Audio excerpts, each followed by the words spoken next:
Hello, ici CHUHD, on se retrouve encore une fois pour une nouvelle vidéo à propos de l'immobilier, les vices cachés au Québec. C'est parti pour un tour. D'abord, on va devoir commencer par expliquer qu'est-ce que c'est qu'un vice apparent. Un vice apparent, c'est un vice qu'on est capable de voir à l'œil nu. Mais vous me demanderez, qu'est-ce qu'un vice? Un vice, c'est en gros un défaut, une irrégularité, un truc qui n'est pas légal ou qui n'est pas correct, qui peut-être fut légal ou correct à une certaine période, à un certain temps, mais qui ne l'est plus et qui est considéré maintenant comme un problème entre griffes. Maintenant, vous allez me dire, mais le sujet de la vidéo, c'est les vices cachés. Pourquoi tu nous parles de vices apparents? Eh bien, le vice caché, c'est le contraire du vice apparent. Le vice apparent, c'est un vice qu'on peut voir à l'œil nu. Et le vice caché, c'est le vice qu'on ne peut pas voir à l'œil nu. Donc, il faut soit de l'expérience, soit de la recherche, ou bien complètement détruire les murs pour pouvoir voir le vice caché. Maintenant qu'on a défini un vice apparent et un vice caché, eh bien, vous devez vous demander pourquoi je vous en parle. Très bonne question.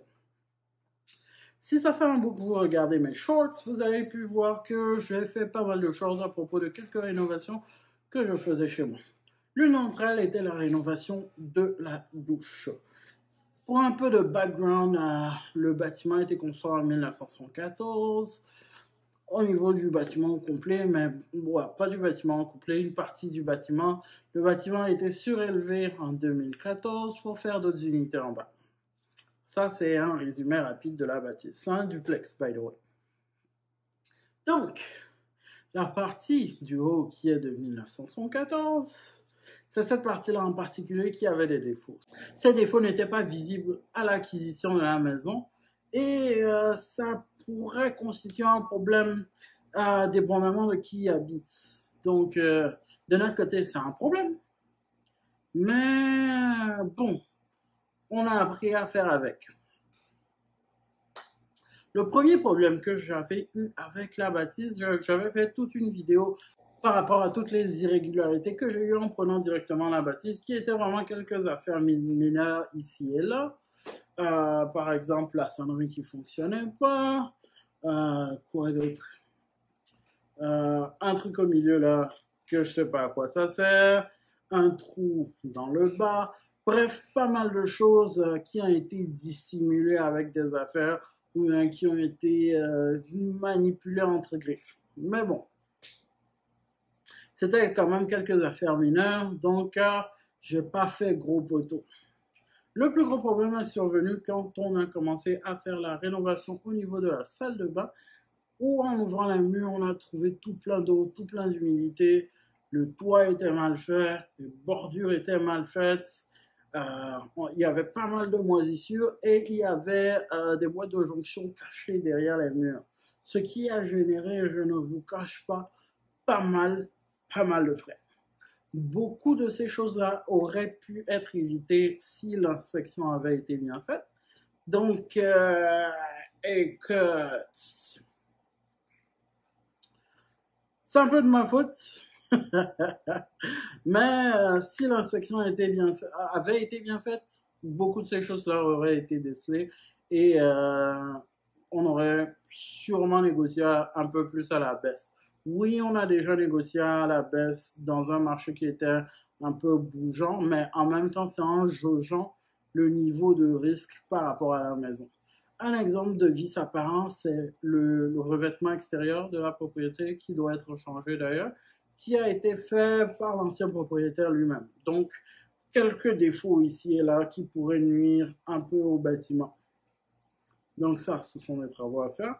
Mais ça, on peut les considérer parmi les vices apparents parce qu'ils peuvent être vus à l'œil nu si l'inspecteur est bon. Encore là,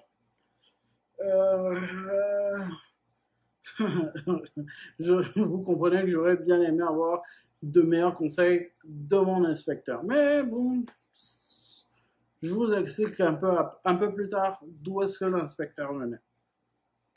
Surtout quand je vais vous donner mes conseils par rapport à tout ça. En reprenant mon histoire, donc le revêtement extérieur, vu que c'est visible, c'est apparent, Une irrégularité peut être décelée directement en le voyant, ou bien en le touchant, ou bien en examinant proprement le revêtement extérieur, donc vice apparent. Même chose pour la clôture qui était un peu fragile, vice apparent, c'est quelque chose qu'on peut voir facilement. Les boîtes de jonction dans les murs, il n'y a aucun moyen de savoir qu'il y a une boîte de jonction dans le mur, à part en ouvrant les murs. Quand on commence à ouvrir le mur, c'est clair que vous allez voir des défauts. L'étendue des défauts, on ne sait pas encore, mais c'est clair que vous allez voir des défauts, surtout si vous achetez une maison un peu plus âgée. Donc, déjà à partir de 20 ans, c'est possible que vous voyez des trucs que vous n'aimiez pas trop ou bien qui sont plus aux normes. Et je rappelle bien sûr que la maison, le duplex ici, c'était autour de la cinquantaine, 50 ans à peu près. Au niveau du toit, le toit dont je vais parler un peu plus tôt, qui a de la moisissure, eh bien ça, c'est un vice caché.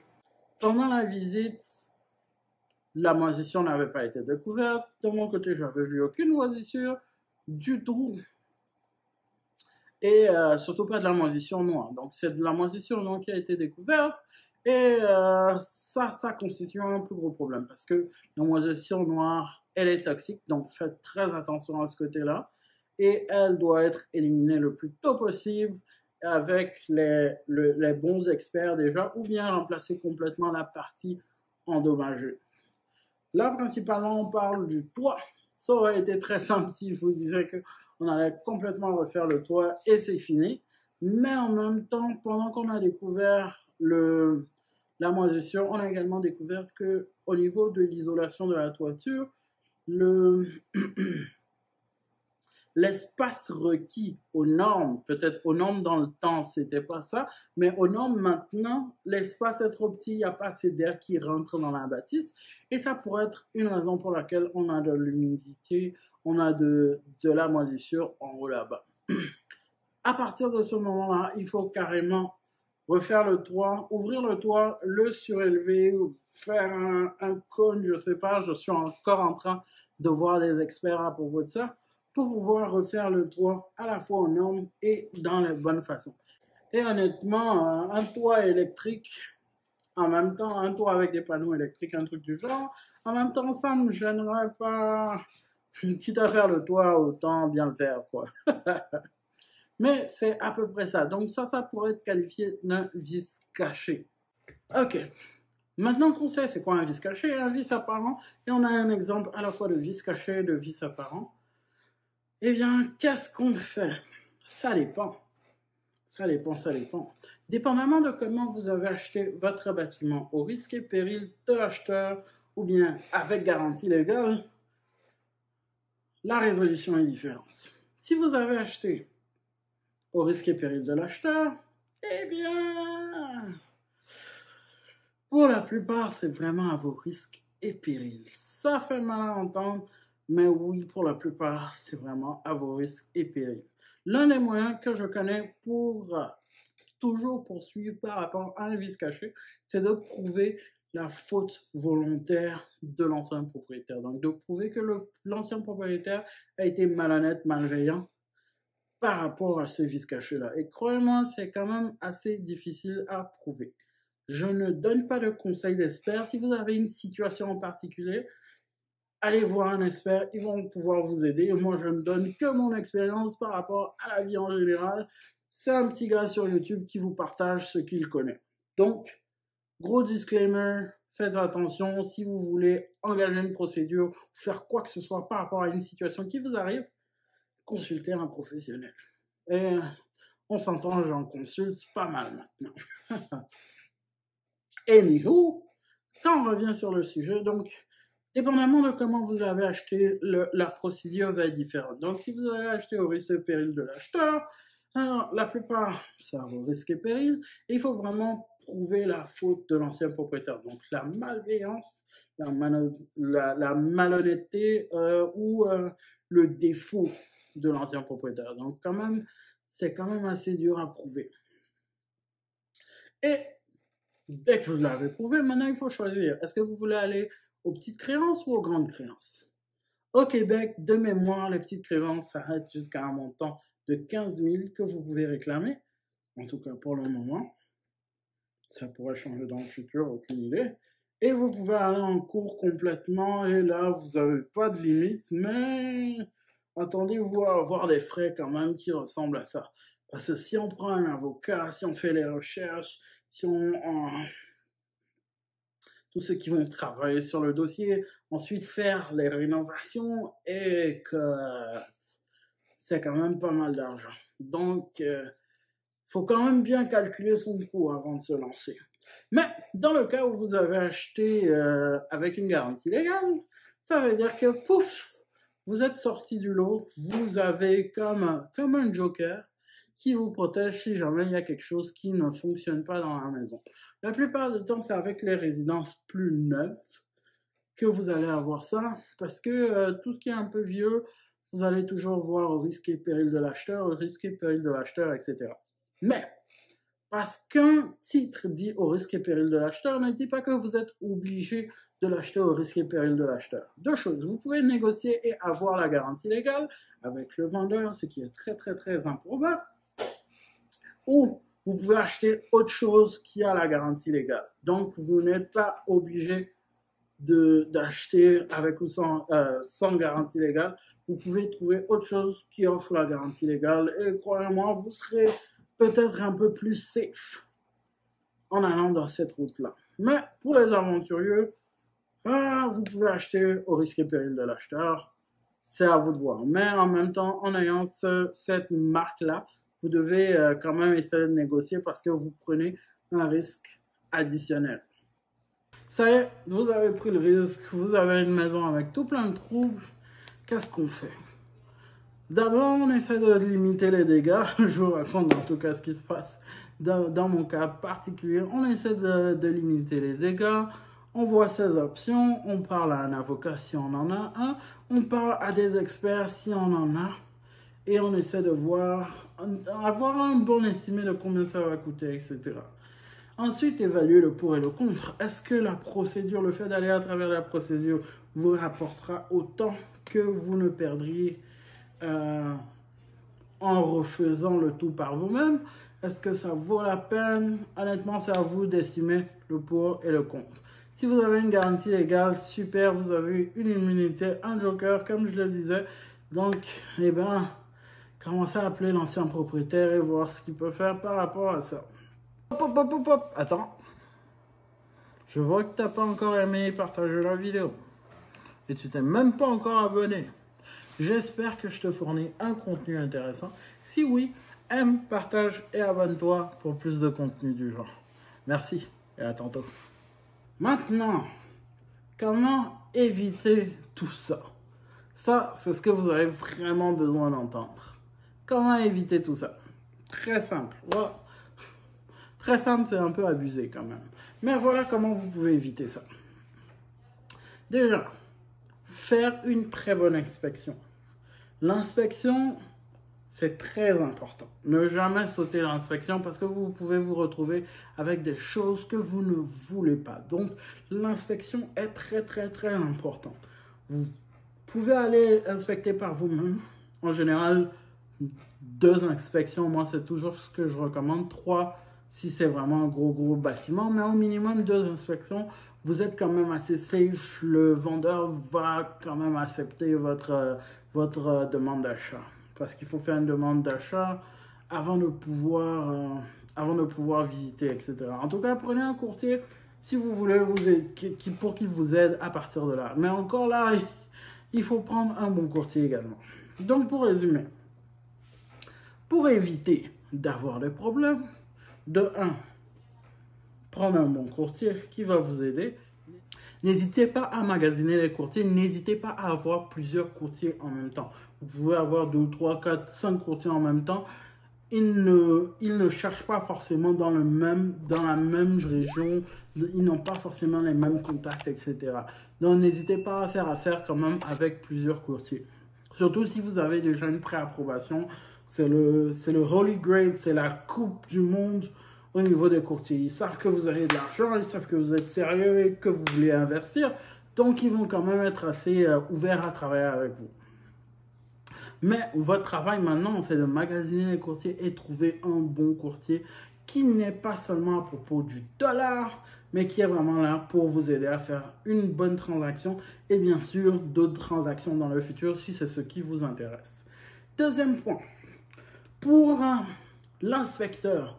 Les inspecteurs, leur travail c'est d'inspecter la maison et vous donner un compte rendu. Si vous prenez un courtier que vous ne connaissez pas bien et que c'est encore ce courtier qui vous réfère à un inspecteur, c'est clair que les deux ont une relation assez bonne. Ils ont eu pas mal de business ensemble. Ils ont quand même travaillé ensemble sur plusieurs dossiers. Donc ça, c'est un peu dangereux pour vous. Surtout si vous ne connaissez pas vraiment le courtier. Si vous ne connaissez pas vraiment le courtier, c'est la première fois avec le courtier, faites très attention aux recommandations du courtier. Le courtier cherche à vendre.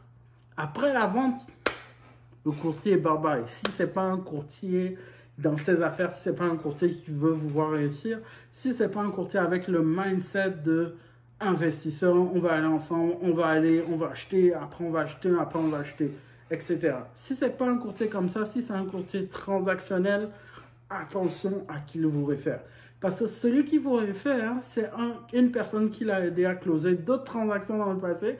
Donc, il va quand même essayer de protéger ses arrières et les arrières de cette personne.